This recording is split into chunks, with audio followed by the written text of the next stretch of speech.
one at a time, ready to play. Hey guys, what's up? It's NateTech C.A. here with another review, and today it will be on the M4A1 Sopmod. I could have not brought you this review without the help of Boy Oi, and I will put his name up in the description with his permission. Anyways guys, on with the review. First off, I just want to start by saying this is an NX rare, which means you can only get it out of NX supply cases, which is currently the Mist Alpha. And this dude, he got it for 90 days when it was on sale for the spring break thing. It says gear up for spring and buy this stuff and so forth. And he bought it for 90 days. So guys, on with the review. The damage is 40, the portability is 66, the rate of fire is 74, the accuracy is 80, the recoil is 63, the recoil recovery is great, and the spread is great also.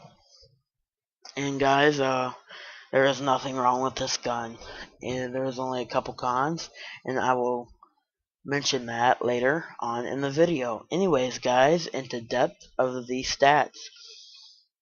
The damage. Statistically, it says it's a 3-shot kill. 40 times 3 is 40 damage times 3 shots is 120 damage. If it's 2 shots, it would be 80 damage, but it's not. So 3 shots, say it's 120 damage, and and we have 100 HP. So that does not make sense. But Nexon put it as a 4-shot kill, even the stats. So that is one failure of the stats. Guys, this has I can't say how big of a damage drop off, but it does have a damage drop off. If you start to get like medium long ranges, it will start to be a 5-shot kill, perhaps even more, depending on how far away you are.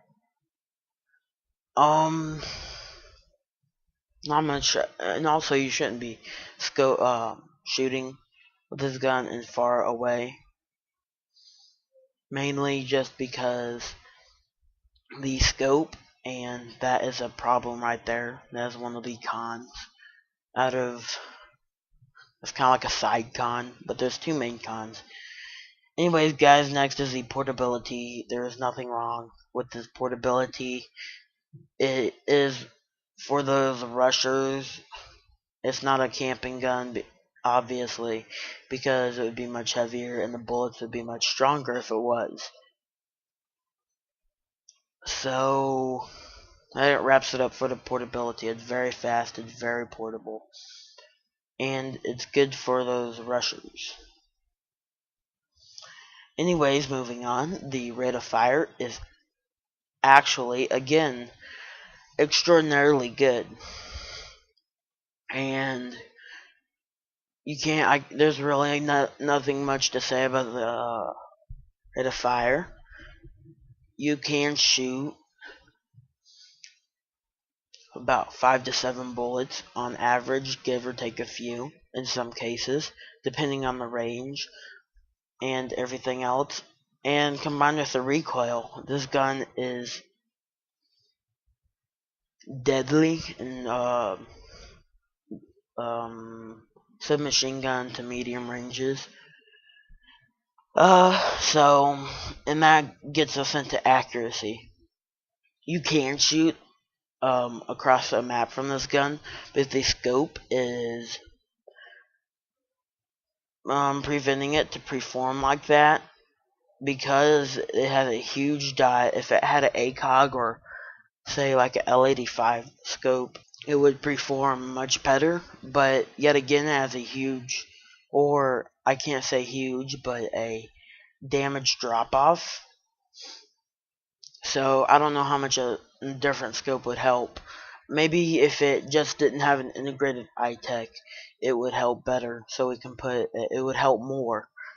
Sorry for the improper grammar. But if it had if it didn't have an integrated iTech, it would be better, and you could shoot farther, and it wouldn't be too much farther because it does have a damage drop off. But that's for the modification, guys. Moving on to the recoil, and combined with the rate of fire, you can shoot in medium to long ranges, or even medium ranges, 5 to 7 bullets, which is a kill, by the way, if you can aim without any recoil whatsoever.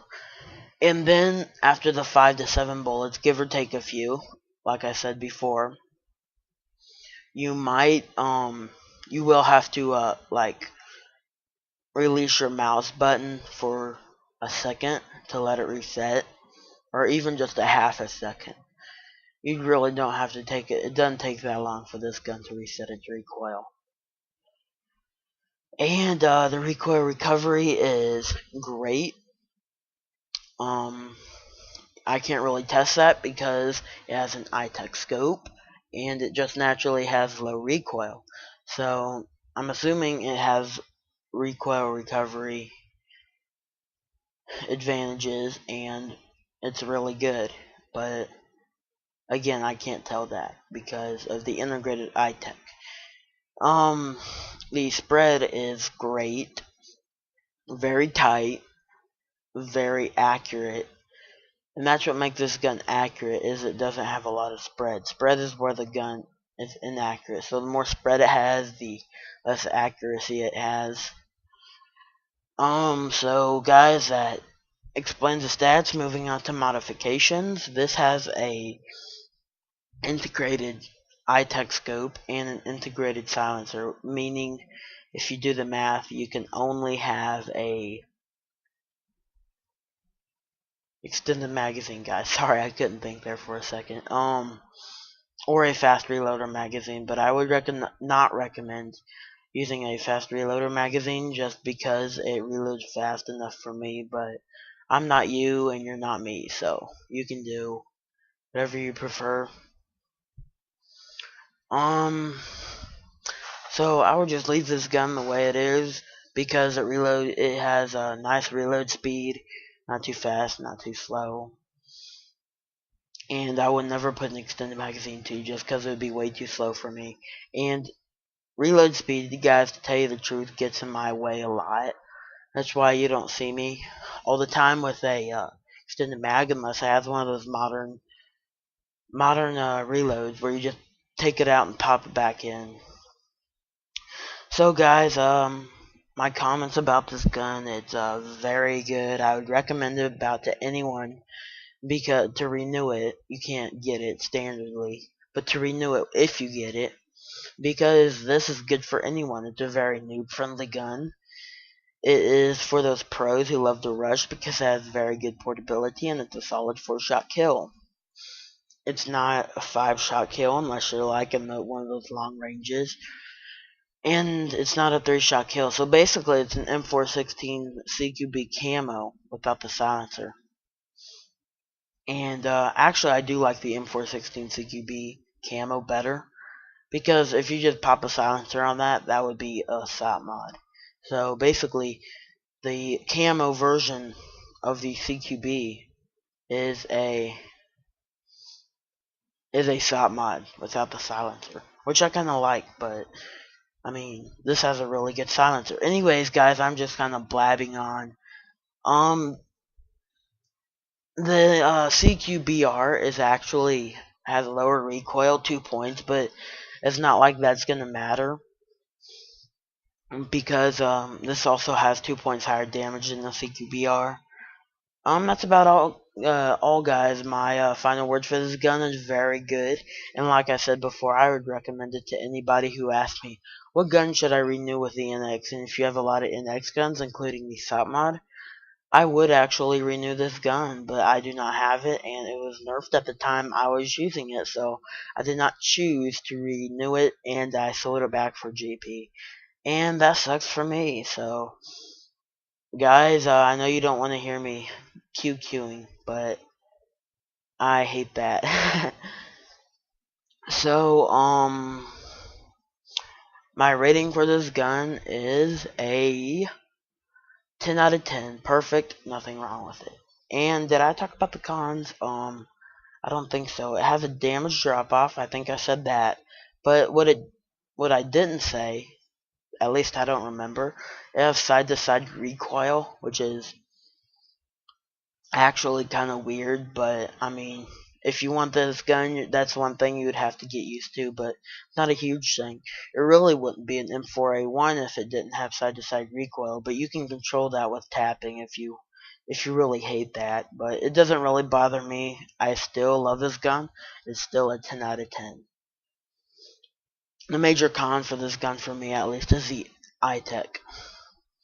But guys, again, that's just me QQing and complaining about this gun, so please don't QQ. I hate it. I even hate when I do it. I just sometimes don't catch myself and I keep going on and on. And if you ever catch me QQing, just say, hey NateTech, you're QQing. Mind stopping? And I'll just stop right there. Anyways, guys, this is the end of the game. Hope you enjoyed it and have a good day.